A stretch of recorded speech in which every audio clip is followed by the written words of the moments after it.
pagi Pak Tenda, selamat pagi Pak Nizar selaku dosen mata kuliah Hukum Administrasi Negara, dan juga selamat pagi teman-teman semua. Selamat datang di podcast kami, di mana pada podcast ini kami akan membahas mengenai kasus sengketa pertanahan terkait overlapping sertifikat tanah antara Yudi Hermanto Yuwono selaku penggugat dan Kepala Kantor Pertanahan Kabupaten Pasuruan selaku tergugat, serta PT Sukrojo Jayatama sebagai pemegang sertifikat, di mana perkara ini terdaftar di PT UN Surabaya dengan nomor 68-G-2025-PT UN-SPY.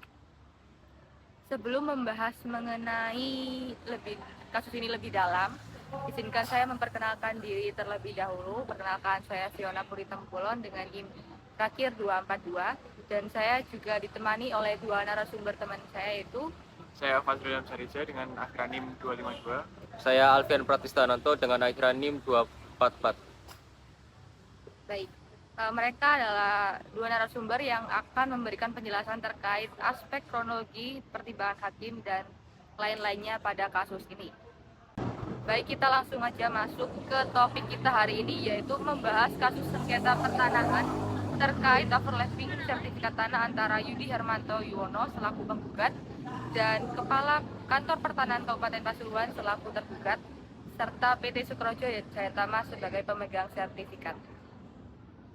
Kasus ini terdaftar di Pengadilan Tata Usaha Negara atau PT UN Surabaya dengan nomor 68-G-2025-PT UN Surabaya.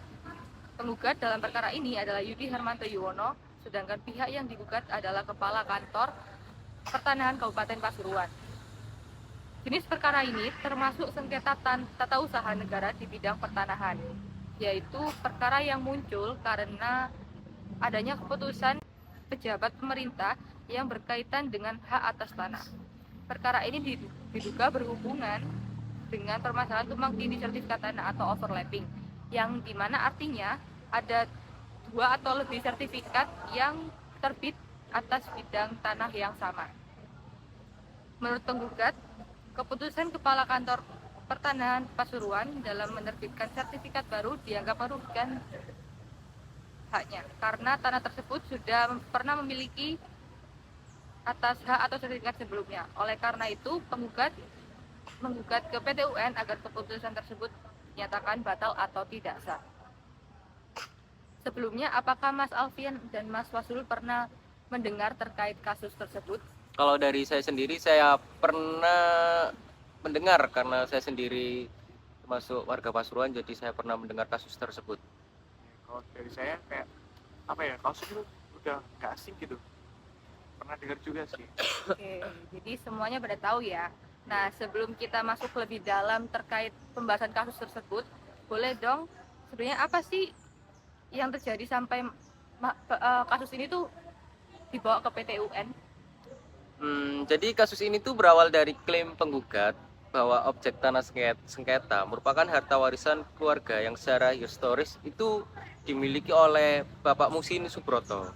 Namun, dokumen kepemilikan asli tidak dapat dihadirkan secara lengkap karena keterangan saksi. Jadi dokumen tersebut hilang akibat banjir besar di Pasuruan pada saat itu. Penggugat hanya bisa menghadirkan dua saksi keluarga serta batas fisik tanah sebagai alat bukti.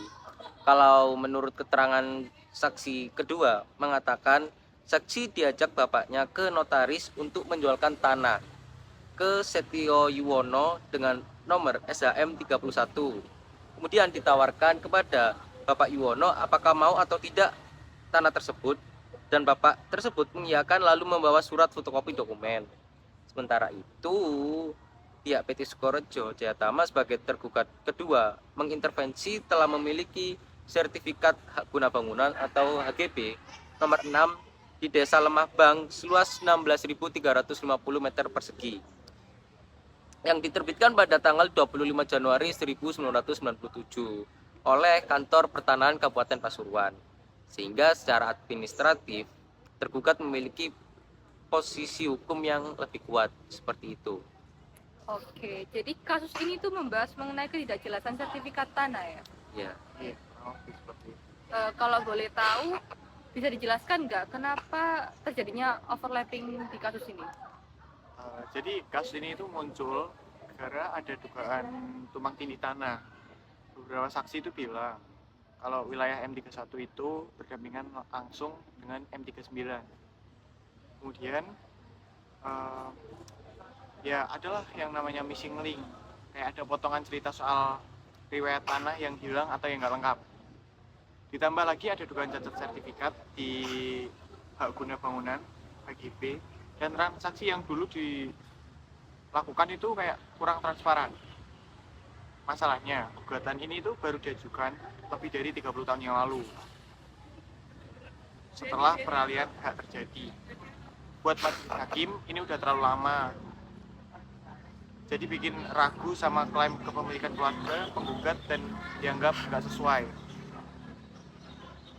Selain itu, bukti yang dibawa penggugat juga dinilai kurang kuat. Nggak ada dokumen autentik yang bisa membatalkan sertifikat resmi dari negara. Akhirnya, hakim memutuskan gugatan ini tidak dapat diterima dan penggugat diwajibkan bayar biaya perkara sebesar 3.700.000.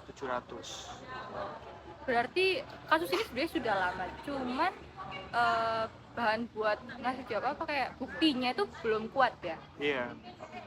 Kalau boleh tahu kenapa sih kasus ini tuh dibawa ke PT UN, kenapa nggak di pengadilan tinggi atau MK saja gitu? Jadi gini, karena yang digugat itu keputusan pejabat negara, tepatnya penerbitan sertifikat tanah oleh kantor pertanahan. Nah, kalau yang dipermasalahkan adalah keputusan tata usaha negara, baru itu ranahnya ke PT UN, jalurnya ke PT UN seperti itu. Berarti nanti bakal berkaitan sama AUPB dong? Jelas ada kaitannya. Kasus ini tuh udah merembet kemana-mana, ke beberapa asas umum pemerintahan yang baik.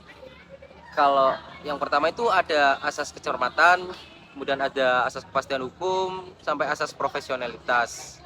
Kantor pertanahan itu kan pejabat tata usaha negara, jadi mereka wajib super teliti pas nerbitin sertifikat, karena data fisik dan data yuridis harus dicek benar-benar supaya nggak muncul sengketa kepemilikan tanah kayak gini, seperti itu.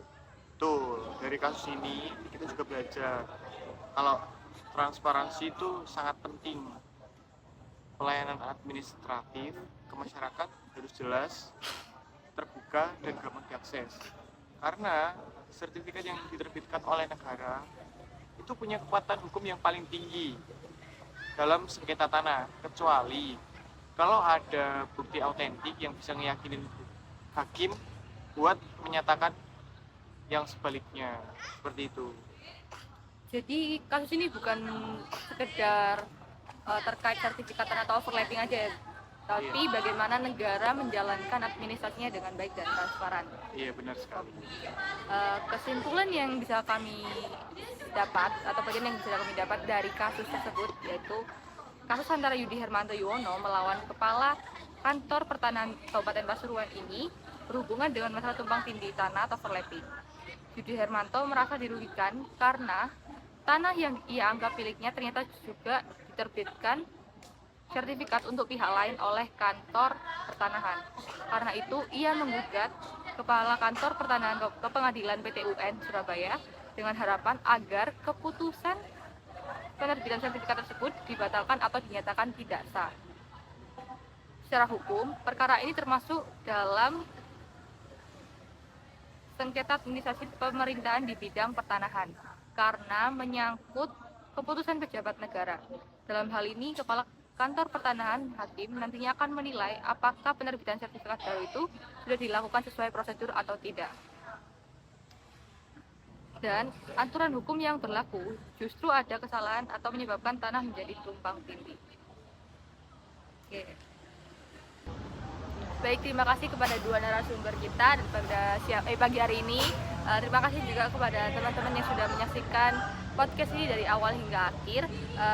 Semoga pembahasan ini bermanfaat dalam memahami mekanisme penyelesaian sengketa tanah melalui PT UN dan implementasi asas administrasi negara.